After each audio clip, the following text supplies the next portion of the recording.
오늘의 사연 시작합니다. 안녕하세요. 제가 시험 준비할 때 산에 들어갔다가 있었던 일인데 제가 살면서 2번은 없을 만한 이야기라 바빠서 잊고 있다가 여유로워지니 새록새록 생각이 나서 이렇게 사연을 보내봐요. 고등학교 내내 놀다가 뒤늦게 발등에 불이 붙어 지금부터 열심히 하면 되겠지라는 안일한 생각으로 공부를 하다가 결국 별 볼 일 없는 대학교에 입학을 했습니다. 역시나 사람은 안 변한다고 대학 가서도 그리 성실하게 대학 생활을 하지는 않았어요. 저처럼 공부 안 하고 그냥 캠퍼스 생활 즐기러 온 듯한 비슷한 친구들을 만나 어울려 다녔고 친구 3놈과 매일 같은 학교 여자들과 놀고 과팅도 나가고 맨날 여자들 만나 술 마시고 놀다 보니 여기저기 소문이 났는지 더 이상 학교 내에서 저희랑 어울리려는 여자들이 다 떨어져 나가서 저희는 하다하다 근처 다른 대학교 여자들을 만나러 다녔고 여자들 만나 노는 거에 한참 푹 빠져 있다 보니 다른 지역으로 점프를 뛰기도 했고 근처 공장에 다니는 여직원들까지 가끔 만나서 노는 범위를 넓혀갔습니다.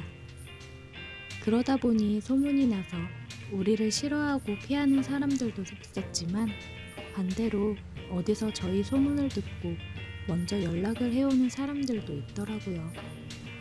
아무튼 그때는 여자와 어울리지 않은 나를 꼽는 게 더 쉬울 정도로 매일 술 마시며 여자들과 놀기 바빴습니다. 친구놈들과 의기투합해서 서로 군대까지 연기해가며 그렇게 지내다가 결국 한 놈이 먼저 군대에 가게 되었고 다음으로 다른 친구놈이 국방의 의무를 다하기 위해 저의 곁을 떠났습니다. 혼자 덩그러니 남으니 셋이 있을 때 마냥 시간을 보내도 왠지 흥이 살지도 않았고 점점 지겨워지기 시작하더라고요. 그래서 그동안 손 놓고 있던 학교 생활에나 충실해볼까 싶어 열심히 학교 생활에 집중을 해보고자 했는데 2년을 내리 놀기만 했더니 따라가는 것조차 버겁더라고요. 처음엔 그래서 저도 바로 친구들 따라 군대를 가려고 했는데 막상 생각해보니 이왕 온 대학인데 이 상태로 군대까지 갔다간 정말 머리가 굳어버려서 전역하고 나면 진짜 큰 문제가 되겠다는 생각이 들었어요. 그래서 한 번 더 입영 연기를 하고 공부에 전념을 해보자 했습니다. 그런데 여태까지 놀기만 했더니 그 버릇 어디 안 가더라고요. 친구들이 없어서 여자들과 다 같이 노는 걸 못할 뿐이지 사실 개인적으로 저를 마음에 들어해서 만나고 싶어하는 여자들도 여럿 있어서 그녀들의 호출에 저는 항상 5분 대기조였어요. 템템이 공부도 열심히 하려고 했는데 결과가 그다지 좋은 편은 아니었습니다. 역시나 그렇게 어영부영 지내다 보니 이력서에는 쓰기 불편한 성적으로 졸업을 하고 결국 미루던 군대를 가게 되었습니다. 군대에 있으니 여자는 찾아볼 수 없잖아요.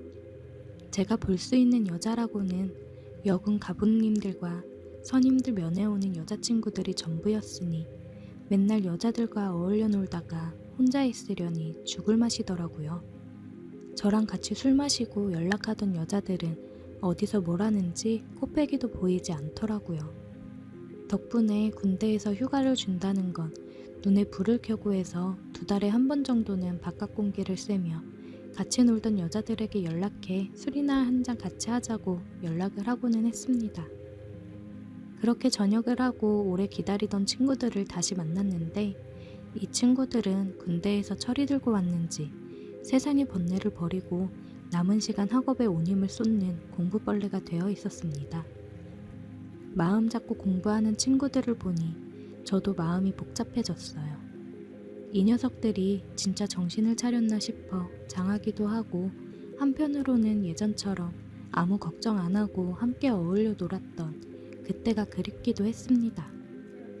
그리고 이럴 줄 알았으면 저도 이 친구들 군대 갔을 때 같이 갔다 오는 건데 후회를 해봤지만 이미 야속하게 지나버린 대학생활과 잉크가 굳어버린 저의 성적표는 돌이킬 수 없었어요.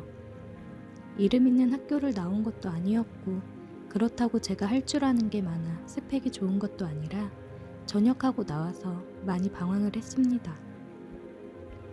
전역 후 본가로 들어갔는데 군대 전역까지 했는데 계속 용돈을 받기도 눈치가 보였고 이제 어엿한 성인으로 저의 미래를 위해서라도 생계전선에 뛰어들어야 했지만 스펙이 좋지 않아서 그런지 저를 원하는 회사는 없었습니다. 그 와중에 더 노력할 생각은 안 하고 자격증 공부한답시고 학원을 등록해서 또 하라는 공부는 안 하고 같은 학원 다니는 여자들이랑 어울리기 시작했고 연애를 하기 위해 연락처를 받아내기에 혈안이 되어 있는 제가 있었습니다. 학원 간다고 아침부터 나가서 항상 술에 만취되어 새벽에 들어오니 잔소리 한번 하지 않는 어머니가 보다 못해 저한테 한마디 하시더라고요. 석현아, 자꾸 그렇게 맘 못 잡고 술만 마시고 다닐 거면 기숙 학원이라도 끊어줄 테니까 공무원 준비라도 해보는 게 어떻겠니? 어머니는 제가 머리는 좋은데 노력을 안 해서 갈피를 못 잡는 거라고 계속해서 저를 믿으셨어요. 지금도 다들 공무원 하지만 그때도 공무원이 대세였습니다. 다시 한번 어머님의 도움을 받아 기숙학원에 들어가 공무원 시험을 준비하기로 했습니다. 기본적으로 기숙사 내에서 연애는 금지였고 아주 스파르타식으로 학생들을 가르쳐주는 학원이었습니다. 여기라면 이제 저도 뭐라도 될 것 같은 기대를 했는데 저뿐만이 아니라 학원 안에는 정말 반골기질을 가진 저 같은 학생들이 많았습니다. 하지 말라고 하면 더 하고 싶어지는 법이잖아요. 몰래 숨어서 연애를 하고 술 마시는 것도 금지인데 어디서 술을 구해 몰래 들어오는 건지 그렇게 청춘의 한 페이지를 써내려가는 학생들을 보니 저도 굳었던 결심이 서서히 무너지기 시작했습니다. 결국엔 저도 하지 말라는 연애를 시작했고 몰래 만남을 갖다가 들키는 바람에 퇴소 조치를 당해 집으로 돌아오게 되었습니다. 부모님께 이제 2번 다시 실수하지 않겠다고 제발 한 번만 더 믿어달라고 손이 발이 되도록 빌었어요. 저의 진심이 통했는지 마지막 기회를 줄 테니 제발 정신 차리고 제대로 공부해보라고 하시더라고요. 그래서 집에 틀어박혀 공부를 시작했는데 집 주변에는 저를 유혹하는 것들이 너무 많았습니다. 부모님이 출근하고 집이 비면 조금만 더 자다 해야지 하면서 일어나 보면 저녁 시간이었고 이런 일이 반복되다 보니 공부가 제대로 될 리가 없었어요. 이대로는 안 되겠다 싶었고 생각해보니까 제 인생에서 술과 여자를 제일 잘 참아냈던 건 군대였더라고요. 세상과 단절된 곳이라면 이겨낼 수 있지 않을까 싶었는데 마침 집에서 1~2시간 거리에 있는 절에서 학생을 받는다는 걸 보았습니다. 학생도 딱 3명만 받는다고 해서 여기라면 맘잡고 공부할 수 있지 않을까 생각이 들어 부모님께 말씀드리고 저는 절로 들어가게 되었습니다. 정말 신이 돕는가 싶을 정도로 제가 절에 찾아가고 한참 동안 학생은 저 한 명밖에 없었습니다. 여자가 있기는 했는데 공양주라고 부르는 식당 아주머니 한 분과 제 옆방에 여수님이 한 분 계셨어요. 아무리 여자를 좋아라 하는 저라도 아주머니는 눈에 들어오지 않았고 회색 승복을 입고 머리카락이 없는 여수님이다 보니 제 눈에 들어오지 않더라고요. 피부가 곱고 얼굴이 어려 보이는 게 저보다 2~3살 어린가 싶었는데 화장도 안 하는 데다가 머리도 밀어놓으니 딱히 여자로 느껴지지 않았어요. 마주치면 인사 정도만 간단히 했는데 그래도 여자는 여자라고 제가 의식을 하기는 했는지 공용시설인 화장실이나 샤워장을 쓸 때는 마주칠까봐 괜히 신경이 쓰이더라고요. 매번 제가 사용하고 싶을 때마다 문에다 노크를 몇 번을 하고 기다리다가 들어갔는데 어느 날은 그러고 있는 제 모습을 보더니 웃긴지 저를 보고 웃더라고요. 또 여자라고 웃는 모습을 보니까 괜히 저도 웃음이 났고 그 이후부터 조금씩 말도 트고 지냈어요. 조금 내성적이긴 했지만 말은 잘 통했는데 대화를 나눠보니 절에 온 지는 1년 정도밖에 안 됐고 가정 환경 때문에 어려서부터 방황하다가 모든 게 다 싫고 의미가 없다고 생각이 들어 다 포기하고 절로 들어왔다고 하더라고요. 아버지가 재혼을 하면서 가족들에게 버림받고 여기저기 옮겨다니며 살았다는 이야기를 하는데 우여곡절이 많았던 것 같아 제가 너무 속편히 살아왔나 싶은 생각도 들었습니다. 그때 막 스마트폰이 나오기 시작했는데 그 당시 제 최신식 스마트폰을 보고 엄청 신기해하더라고요.